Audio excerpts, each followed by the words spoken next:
কক্সবাজার জেলায় সড়ক দুর্ঘটনায় নিহত ও আহত পরিবারগুলোর মাঝে বিআরটির পক্ষ থেকে চেক বিতরণ করা হয়েছে।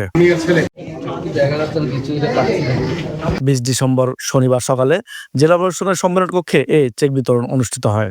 জেলা প্রশাসক মোহাম্মদ আব্দুল মান্নানের সভাপতিত্বে চেক বিতরণ অনুষ্ঠানে প্রধান অতিথি হিসেবে উপস্থিত ছিলেন বিআরটিএ চেয়ারম্যান আবু মমতাজ সাদউদ্দিন আহমেদ। অনুষ্ঠানে নিহত ও আহত 37 পরিবারের মাঝে মোট 1,73,00,000 টাকার চেক প্রদান করা হয়।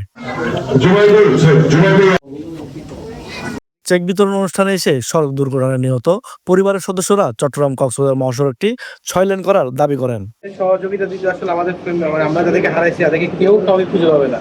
তারপরে সরকার পাশে গিয়ে দাঁড়াচ্ছে, সবার সাথে একটা সুবিধা দিচ্ছে, সেটার জন্য সরকারকে অনেক ধন্যবাদ। কিন্তু সবচেয়ে মেইন দাবি যাতে এখানে কেউ এসে দাঁড়াতে না হয়, কাউকেই যেন আমাদেরকে ক্ষতিপূরণের দাবি নিয়ে আসতে না হয়। আমরা চাই ঢাকা চট্টগ্রাম কক্সবাজার সড়কটাকে অবশ্যই যত দ্রুত, সমস্তটা সড়ক হয়ে গেছে কিন্তু এটা হচ্ছে না, অন্য সড়কে গাড়ি চলে না, সড়ক হয়ে আছে। অথচ এই সড়কে 2-3,000 গাড়ি প্রতিদিন চলে, এই সড়কে কোনো উন্নয়ন নেই। প্রতিবারই আছি, প্রতিবারই দেখে আগের থেকে খারাপ অবস্থা এবং অনতিবিলম্বে এই রোড দিয়ে আপনার লবণের গাড়ি চলা বন্ধ করতে হবে। সমস্ত লবণ ফ্যাক্টরি দরকার আপনারা টেকনাফ নিয়ে যেতে হবে গভর্নমেন্টকে, কুটিয়া না। এই লবণের গাড়ির কারণে অ্যাক্সিডেন্ট হয় বেশি, গাড়ি ব্রেক করে, গাড়ি বিয়া করে। আপনার এইখানে যাতে আমাদেরকে আসতে না হয়, আমাদের মতো কাউকে আসতে না হয়। আসলে আমার ভাই সরকারি দায়িত্ব পালন করতে গিয়ে মাসা গাড়ির মাধ্যমে দুর্ঘটনায় পতিত হয়। তো ওর অবস্থা আসলে খুব গুরুতর ছিল। ওকে প্রাথমিকভাবে এখানে দুলাগার আমেরিকান হসপিটালে ভর্তি করানো হয়। তো ওখানে বলছে আরও উন্নত চিকিৎসার জন্য এবার কেয়ার বা পার্ক বি হসপিটালে নিয়ে যেতে হবে।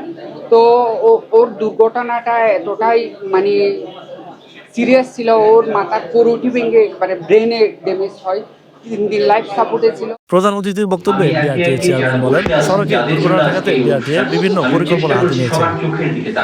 টিভিতে যা দেখানো হচ্ছিল এই ছোট্ট ভিডিও ক্লিপিংসে আপনাদের সকলের অবস্থায় সেরকম আমার কাছে মনে হয়েছে। আজকে সুসজল চোখে আজকে আমরা এখানে অনেকেই বসে আছি। কেউ হয়তো তার নিজের সন্তানকে হারিয়েছেন, কেউ তার ভাইকে হারিয়েছেন, কেউ তার জীবন সঙ্গীকে হারিয়েছেন। আমরা দুটো কারণে দুঃখ ভারাক্রান্ত। এক, আপনাদের পরিবার হারানোটা আমি ব্যক্তিগতভাবে মনে করি আমার পরিবার, নিজের পরিবার হারানোর মতো। কারণ বিআরটিএতে চাকরি করতে এসে আমি দেখেছি মানুষের কাছে আসার এটা একটা অমূল্য সুযোগ। আপনাদেরকে এই যে নথিগুলো আমাদের কাছে এসে পৌঁছায়, সেগুলো নিয়ে কাজ করতে যে প্রতিটা পরিবারকে যেন আমি কাছে পেয়েছি, আমি তাদের কষ্ট অনুভব করার চেষ্টা করেছি। কিছুটা ক্ষেত্রে হয়তো আমাদের অনেক সময় সচেতন হলে আমরা দুর্ঘটনা রোধ করতে পারি। এটা বাংলাদেশের সব জায়গায় ছড়িয়ে পড়ানোর জন্য আমরা 7টা জায়গায় world bank funded clean air প্রজেক্টের মাধ্যমে আমরা ভিআইসি স্টার্ট করছি। সেখানে আমরা ডিজিটালি করার চেষ্টা করছি। আশা করছি অদূর ভবিষ্যতে এই ভেহিকেলগুলো ম্যানুয়ালি আর টেস্ট করা হবে না, আমরা ডিজিটালি টেস্ট করবো। সুতরাং এই জায়গাগুলো আমাদের কার্যক্রম চলছে। 2022 অনুযায়ী নির্দেশনা আছে, সেটা হচ্ছে আমাদের টোটাল এই সিস্টেমটাকে আমরা কিন্তু ভাগ করা আছে ডিভিশন, ডিস্ট্রিক্ট, সেন্টার। তো এইটার দায়িত্ব আমাদের জেলা প্রশাসক মহোদয়। সুতরাং আমি কারো অথরিটির উপরে কোনো ধরনের বক্তব্য দিতে রাজি না, কারণ আমি মনে করি প্রত্যেককে তাদের নিজস্ব চিন্তা চেতনায়, পারিপার্শ্বিক অবস্থা বিবেচনায় কার্যক্রম গ্রহণ করার সুযোগ দেওয়া বাঞ্ছনীয়।